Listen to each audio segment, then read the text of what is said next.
Hello Mila, hello Jack. Hello everyone else who's watching. Welcome to Storytime with Grandad.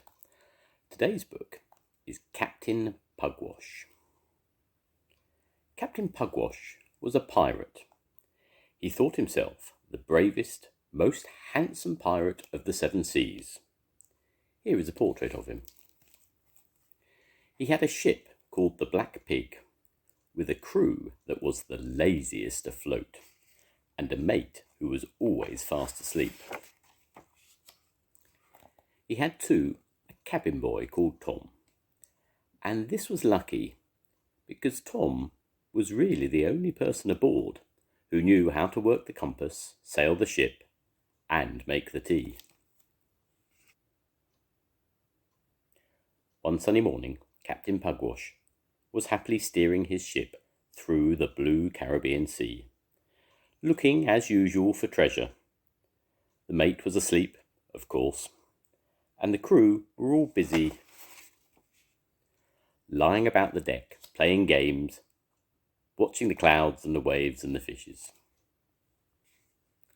The captain had a map to show him where the treasure was, and to help him steer clear of sea monsters and storms. The only thing that really worried Captain Pugwash was the danger of meeting other pirates. One of these, whose name was Cutthroat Jake, was so fierce that the very thought of him was enough to make Captain Pugwash want to give up sailing and take to market gardening instead. Cutthroat Jake was a very bad man indeed. Everyone said that his heart was blacker than his beard. He had an enormous ship, bristling with guns, and worst of all, he simply hated Captain Pugwash.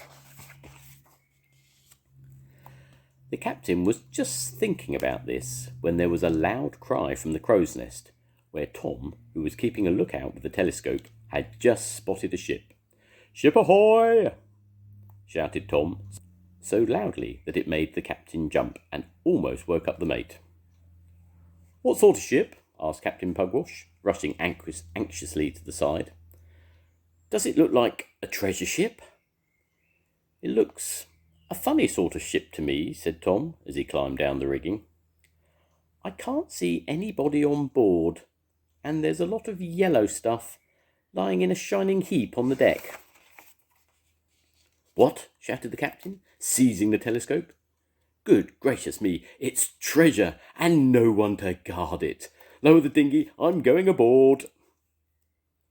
"All by yourself, Captain?" said Tom. "And why not, boy?" said Pugwash. "There's nobody to fight, and besides, if I go alone, all the treasure will belong to me." "Please, Captain," said Tom, "wouldn't it be safer if I went too? I shan't want any of the treasure, and, well, you aren't very good at rowing." "Oh, very well," grunted the captain. It was never easy getting him out of the big boat and into a small one, but in the end they managed it, and away they went. Over on the other ship, Cutthroat Jake laughed softly into his enormous beard and waited. For years he had been trying to catch Pugwash. He had never succeeded because the captain was so frightened of him that he always ran away long before Jake could get anywhere near him. Then Jake suddenly thought of a wonderful plan. He had disguised his ship and waited for the Black Pig to come near. Then he had scattered gold and precious stones all over the deck and hidden himself and the crew. "Faster, boy, faster!" cried the captain as Tom rowed closer and closer to the strange ship. At last they reached it. A rope ladder was hanging conveniently over the side, and Pugwash heaved himself onto the deck.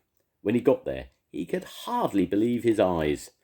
There was gold and silver and precious stones galore, and waiting down below, Tom could hear the captain's exclamations of delight as he gazed at the sparkling treasure.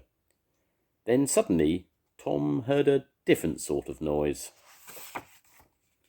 Yo ho ho! Shouted Cutthroat Jake as he rushed out from behind a huge coil of rope.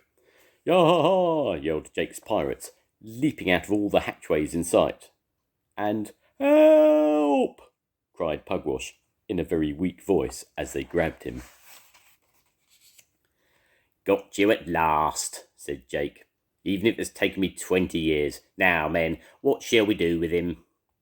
The plank, make him walk the plank, shouted all the pirates together. And a very good idea too, said Jake.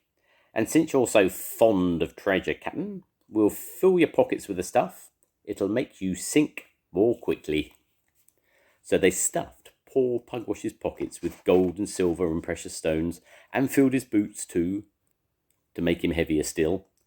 Then they pushed him onto the plank, and the captain wished very much that he had never gone to sea. But there was one thing he and Jake and all the pirates on Jake's ship had forgotten, and that was Tom waiting down below in the little rowing boat.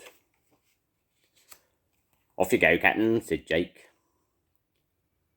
It was so nice of you to drop in. And Pugwash started to totter very uneasily along the plank. If there was one thing he hated, it was cold water. Go on, shouted Jake. Hurry up. We can't wait all day, you know. Pugwash hesitated. He held his nose, lost his balance, and toppled off the end of the plank. That's the last time you'll drop in anywhere, shouted Cutthroat Jake, and all the pirates thought that this was such a good joke that they sat down and roared with laughter for about 5 minutes. In fact, they were all so busy laughing that none of them saw what had really happened. When Pugwash landed in the water, Tom was ready for him, and he pulled the captain head first into the dinghy and rowed away as fast as he could. So when Jake went to the side of the ship to have another look, this is what he saw. And when he saw it, he was so angry that he almost burst with rage and used such terrible bad language that even the wickedest of his crew blushed. Get out the cannon, roared Jake. But as all the cannon and cannonballs and gunpowder had been hidden, it was a long time before the pirates were ready to fire. The first shot missed, and the second and the third shots missed. And then Cutthroat Jake got so angry that he chose an extra large cannonball to make sure of hitting the little boat this time. But it was too big. It stuck in the cannon, and when they let it off, the whole thing exploded with a fearful bang, which knocked Cutthroat Jake and all his crew senseless. Meanwhile, aboard the Black Pig, Captain Pugwash's pirates were roused by the sudden noise and rushed to see what was happening. It's a cannon, shouted the mate, rubbing the sleep from his eyes. Stand by with the boat hook. So Captain Pugwash came back to his ship again and stood in triumph on his own quarterdeck, and the Black Pig sailed away as fast as possible from Cutthroat Jake's ship. Smart work, eh? Said the captain to his admiring crew as they watched him emptying all the treasure which Jake had given him. That old ruffian thought he caught me, but I was too clever for him. Ha! It takes more than a silly scallywag like Cutthroat Jake to catch me. Oh well, thought Tom to himself as he curled up to sleep in his hammock that night. It's lucky that there was somebody there to catch him. The end.